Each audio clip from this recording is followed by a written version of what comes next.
দিয়া চিনি দিয়া সামান্য ভালো করবো একটা চা বানাইও আমার জন্য আদা দিও চিনি দিও সামান্য একটা চা বানাইও আমার জন্য এবার আমার দুটার খোঁজ হচ্ছে না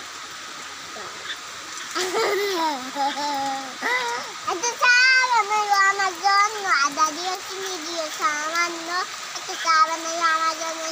আদা দিও চিনি দিও সামান্য একটা চা বানাইও আমার জন্য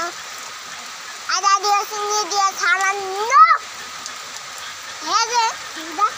আরেকটা কো একটা চা বানিয়ে